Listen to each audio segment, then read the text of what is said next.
राहुल गांधी को अक्सर पप्पू कहकर उपहास का पात्र बनाया जाता है। बीजेपी समर्थक और कई सोशल मीडिया प्लेटफॉर्म्स पर यह टैग राहुल गांधी के लिए इस्तेमाल करते हुए पाया जाता है, जो उनके भाषणों की गलतियां या फिर उनकी कुछ टिप्पणियों को लेकर मजाक उड़ाते हैं। लेकिन सवाल ये उठता है कि क्या किसी नेता की काबिलियत को केवल उसकी भाषा शैली या बयानबाजी की गलतियों से परखा जाना चाहिए? राजनीति में नेताओं की असली पहचान उनके विचारों, नीतियों और जन सेवा में दिए गए योगदान से होनी चाहिए, ना कि उनके भाषणों के छोटे मोटी चूकों से।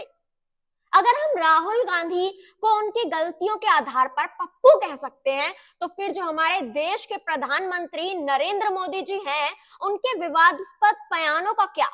उदाहरण के लिए मोदी जी का एक बयान था, बादल होने से रडार विमान को नहीं पकड़ पाएंगे, जो काफी चर्चित रहा था। ऐसे बयानों को भी लोग सवालों के घेरे में रखते हैं। तो क्या इन बयानों के आधार पर भी एक उपनाम देना जायज होगा? राजनीति में हर नेता से गलतियां होती हैं, लेकिन यह देखना जरूरी है कि वे अपने देश के लिए क्या कर रहे हैं और जनता के जीवन को कैसे प्रभावित कर रहे हैं। हमारी राजनीति का ना एक दुर्भाग्य यह है कि हम नेताओं को केवल उनके छवि के आधार पर आंकने लगते हैं।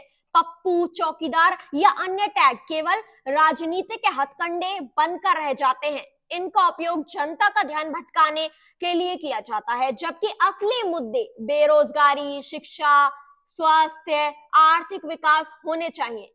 यदि हम केवल नामों और उपनामों के आधार पर अपने नेताओं का आकलन करेंगे, तो शायद हम उन वास्तविक मुद्दों से भटक जाएंगे जो देश के लिए ज्यादा महत्वपूर्ण है। इसलिए समय आ गया है कि हम इन राजनीतिक उपहासों से ऊपर उठकर सोचें। नेताओं की पहचान उनके काम, नीतियों और जनता के भलाई के लिए उठाए गए कदमों के आधार पर होनी चाहिए। राहुल गांधी हो या नरेंद्र मोदी, दोनों ने अपनी अपनी भूमिका में देश के लिए योगदान दिया है। हमें पप्पू और चौकीदार जैसे टैग से परे जाकर यह देखना चाहिए कि कौन सा नेता वास्तविक में देश के विकास और जनता की भलाई के लिए ईमानदारी से काम कर रहा है। आखिरकार हमारे नेताओं का असली मूल्यांकन उनके वादों को निभाने और देश की प्रगति में उनके योगदान के आधार पर होना चाहिए।